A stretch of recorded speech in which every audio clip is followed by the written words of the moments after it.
Hello, children. I hope you all are doing fine. I know this year things are different. You cannot come to the school for your regular classes and you cannot meet your friends. But, children, studies cannot be stopped. You are in class 12, you have to study. This is the very important year for you. So, the school and the teachers are trying best to help you out. So you should take the benefit of this service provided to you because we don't want you to lag behind in your studies and we don't want you to worry later. So you can go on with your studies. We have started this service to you. So, okay, children, before we go to today's chapter, let's have the quick recap of what you studied in previous chapter. So, in first chapter, you studied about Indus Valley civilization, when it started, where was there, and you also talked about the different sources. Mainly, you talked about the artifacts which has helped us to understand about Indus Valley civilization because the script which is used in Indus Valley is still not deciphered. So, in the absence of this, historians have mainly taken the help of tools, buildings, artifacts to reconstruct the history of Indus Valley civilization. We have seen that in the previous chapter that from 1900 BCE, Indus Valley civilization started declining. And why it declined, we talked about different natural calamities. Then we talked about the change of course by river Indus, deforestation, there might be earthquake, or there might be the invasion of the Aryans. So, who were these Aryans? Then we said that Aryans, the most accepted theory by the Max Muller, is Aryans are most probably they are from Central Asia. And these people were different. Why they were different? Because after the 1800 BC, we see different style of lifestyle. There was no more long distance trade. The housing techniques had changed, and these people were more into the agriculture, and they were the nomadic uh, pastoralists. And whereas we have seen in Indus Valley civilization, they were more like a urban civilization, urban settlement, because we have seen houses were well planned. There was a town planning. Then we also talked about the how the house had the proper drainage system, but these things were absent in the later period. So that's why historian comes to the conclusion that maybe this group of people are different from the Harappan people. So we'll be talking more about this in this chapter. We will be briefly talking about the time period immediately after the Harappan civilization. That is for mainly after Harappan civilization, about for 1500 years, there were certain changes which took place in India, which is known as early Vedic age. And in the early Vedic age, we have time period from 1500 to 1000, and the later Vedic age is from 1000 to 600 BCE, and together we called it Vedic age. And during this period we see a lot of changes, but we mainly focus in this chapter about 600 BCE to 600 CE. And why this is important? Because this period is known as turning point of Indian history, as we see lot of new development in this period. So let's start with the today's chapter, children. The name of second chapter is Kings, Farmers, and the Towns. In this chapter, we'll mainly talk about the political and economic changes which took place during this period of 600 BCE to 600 CE. Chapter 2 and chapter 3 are interrelated because in chapter 3 we'll be talking about the social changes of the same period. So, before we start the chapter, we will just see the changes which occurred in India, in different parts of India after the end of Harappan civilization. So, we already said that this is known as the Vedic age, and Vedic age started with the Aryans. And here we'll be talking about Vedas. Rig Veda especially was composed along the river Indus and its tributaries. And we also see people started agriculture, and they started settling in the different continents, including North India, Deccan Plateau, and part of Karnataka. Beside this, we have seen the evidence of pastoral population in Deccan and further south. And another change we see here is new mode of disposal of death.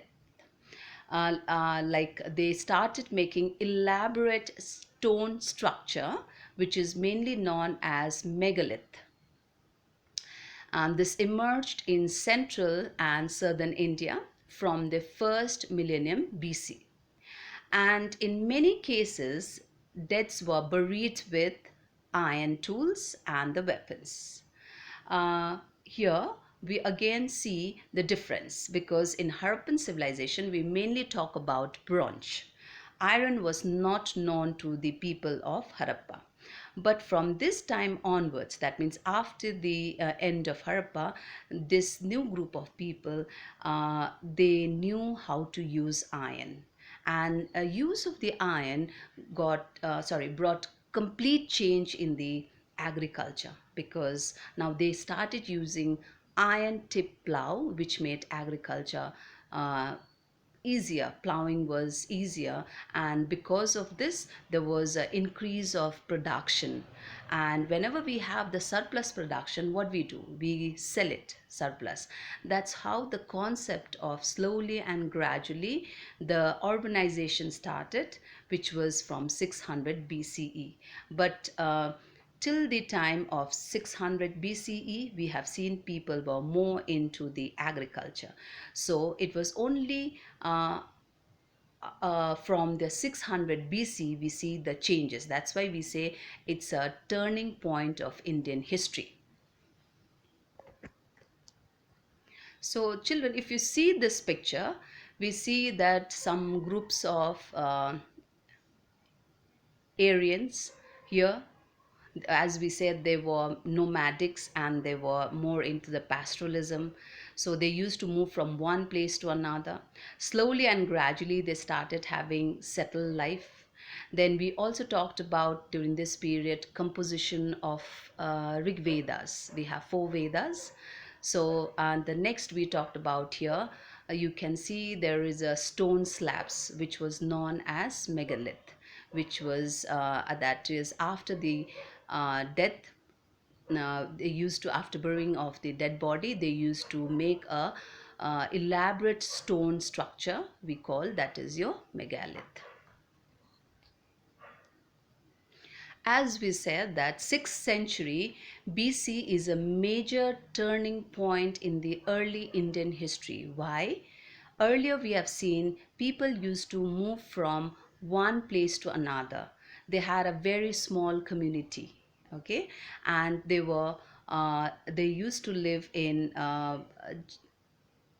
they used to live in a small community. Small, you have Janapadas, and then from 6th century BC, this small state started growing into the kingdoms, and they started becoming bigger. And the next is, we said that 6th century BC, they learned how to use iron. And with the use of the iron, we said that there was a total transformation in the agricultural production, and agriculture production was much more organized. And then we said that as the production increased, trading started. With the trade starting, we have the new towns coming up, in different parts of the subcontinent. And we also talked about, as the trade started developing, there was a need of the coin. So that is why we also see the coming of the coinage, which the first coin in India was known as Punchmark coin, which we'll be talking in detail of this chapter. And this period also we see the growth of diverse system of thoughts, like Buddhism started coming up, and Jainism. So we all know that Buddhism and Jainism mainly started because in the Vedic age, especially in the later Vedic age, casteism became very rigid. Like earlier in the early Vedic age, society was divided into different varnas, and this was your Brahmin, Kshatriyas, Vaishyas, and Sudras. But this division was basically based on profession. According to the work, they've been divided. It was not very rigid, it was more flexible in the early Vedic age. People had more freedom, women had, they had both. Social status. But in the later Vedic age, we see that this casteism became very rigid, and they started keeping this division on the base of birth. And they said that people cannot change their category, and this is what is the rigid casteism grew up in the later Vedic age. And because of this, we have Buddhism and Jainism coming up, where they talk about equality of the people, no discrimination. And as society became very complex because of the trade, growth of the trade, and then coming up of the different traders and all, society became very complex. So that's why during this period, Sanskrit texts were written, that was known as Dharma Sutra. And with this Dharma Sutra, there was a specific rules stated in this book. According to this, Brahmins will mainly deal with the religious matters. Kshatriyas, that's your kings, they will look after the people, and it is their duty that everyone follow the rules mentioned in Dharma Shastra. And then we have Vaishyas, who are mainly into agriculture and trading. And the last category, that was your Sudras. And everyone, they had to follow this differences. And it was the duty of a king or Kshatriya to see that everyone is abide by Dharma Sutra. To know about the history of this period, historians are mainly depend on inscriptions, texts, coins, and visual materials. These are the very important sources which help us to understand these development. And we'll be mainly talking about how inscription and coinage have helped us to develop the idea about the history of 6th century BC to 6th century CE. In the year 1830s, there was some of the most momentous development in Indian epigraphy. So, what is epigraphy? Epigraphy is the study of inscription. Okay, and this was when James Prinsep, you can see it in the picture, James Prinsep, an officer in the Mint of East India Company, who deciphered the old script, that is your Brahmi and Kharosthi. With the help of this script, Brahmi and Kharosthi, when it was deciphered, we could unfold the history of this period. And the language, the ancient language which was used during this period, were mainly Pali and Prakrit. Script is the way they write, then that is your Brahmi and Kharosthi. And language, we said that Pali and Prakrit.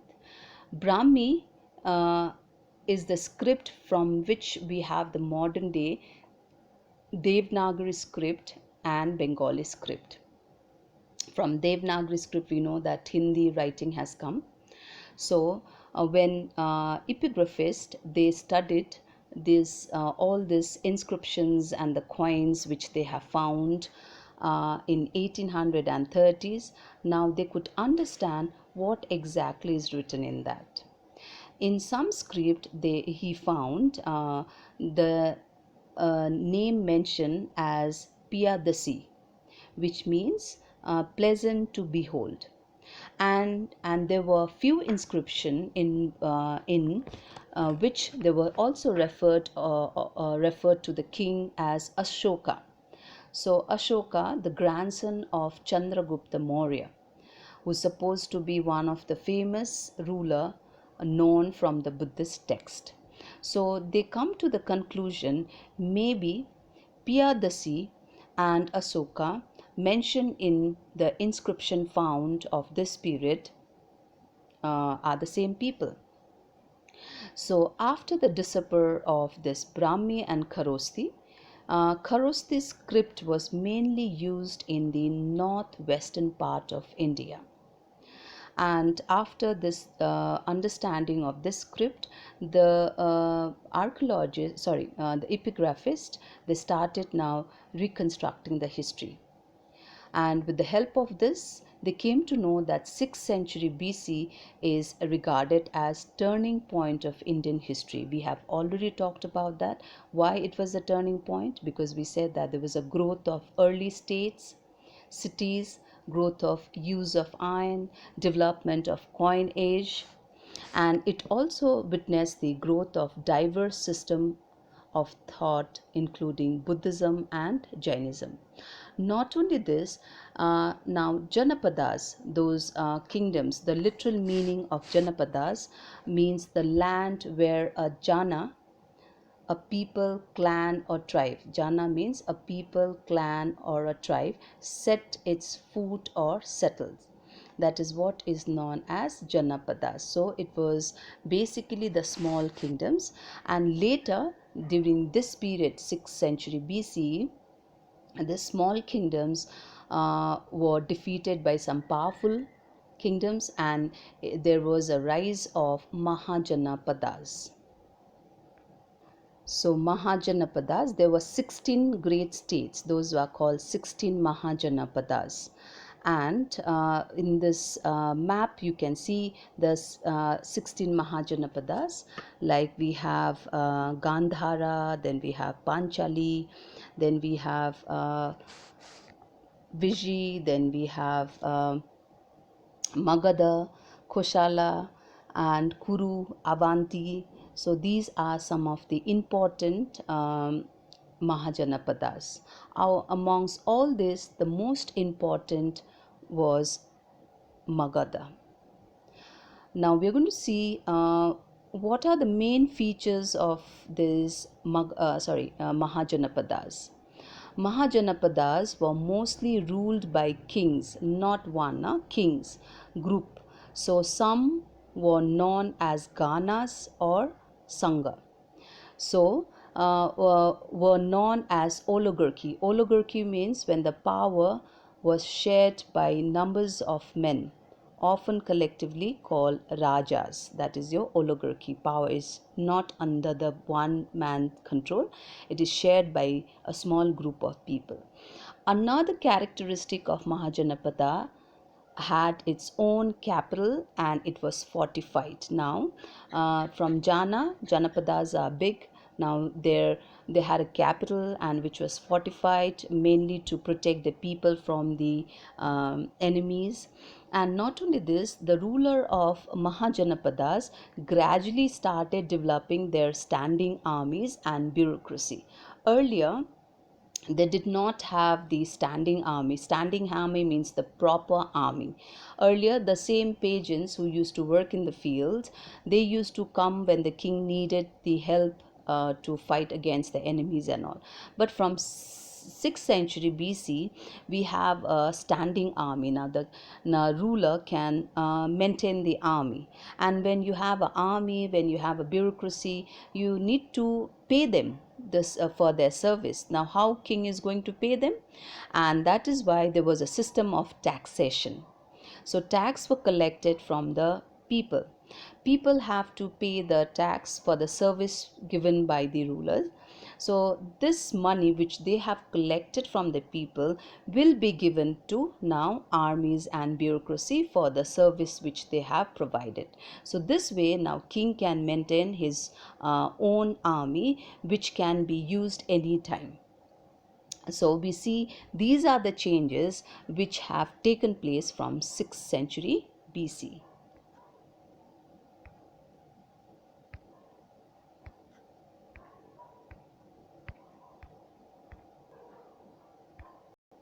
And we said that first among the 16 Mahajanapadas, Magadha was supposed to be the most powerful. Now we can see why Magadha was very powerful. There were different reasons for this. The most important is Magadha was a region where agriculture was especially very productive. They had a very fertile land, and Magadha is your present day Magad. If you see the map which is shown to you, Magadha is your present day Bihar. Beside that, Magadha also had the advantage of iron. Iron mines and the present day Jharkhand were accessible and provided resources both for the tools as well as weapon, because we know that iron can be used for the weapons also. And another advantage is elephant, and elephant is the important component of army those days, were found in the forest of this region. So cavalry became very strong. And not only this, there were also some of the important rulers which made Magad very powerful. First, we talk about the first dynasty which ruled in Magad, which was known as your Haryanka dynasty. From the Haryanka dynasty, we have the important rulers like Bimbisara, Ajatsatru, and after Haryanka dynasty there was a Shishunag dynasty. There also important rulers were there, and next dynasty which ruled was Nanda dynasty.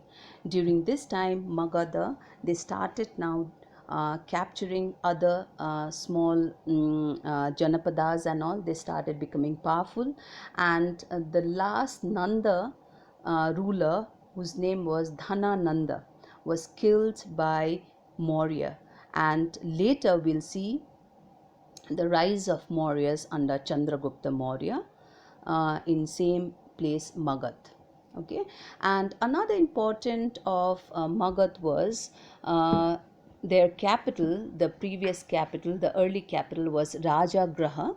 The present day, this is your Rajgir in Bihar, was also very important. Why? Because Rajagraha was fortified settlement located amongst hill. So that way capital was well protected.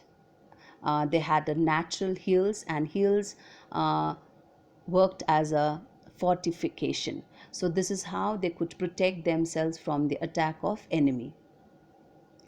And the meaning of Rajagraha is house of king. And the next, later on in the 4th century BC, capital was shifted to Pataliputra, and Pataliputra has again advantage of communication along river Ganga, and Pataliputra is your modern day Patna. So these are the different factors which helped Magad to become very powerful. Under the ambitious and powerful ruler, Magad could annex many other Janapadas, and they became very powerful. Magad became very powerful. So children, today's keywords are epigraphy. We said it is a study of inscription. And we talked about paleography. Paleography means style of writing in the inscription, that's called paleography. Then we came across word Janapada, which means the land where a Jana, means people, clan or a tribe, sets its foot or settle. Then next we talked about the ancient script, that is your Brahmi and Kharosti. and the language were Pali and Prakrit along with Sanskrit. Next, we talk about Piyadasi, which may be your Ashoka. The meaning of Piyadasi is pleasant to behold. Next, we talk about oligarchy. Oligarchy, which means a small group of people having control of a country. Then we talked about megalith. Megalith, that is a elaborate stone structure which was built after the burial of dead body, and which was mainly practiced in central and southern India, which we noticed around first millennium BC. So in today's chapter, we mainly talked about the changes which took place after the decline of Harappan civilization, and mainly we focused of the period 600 BC to 600 CE. So this much for today, children.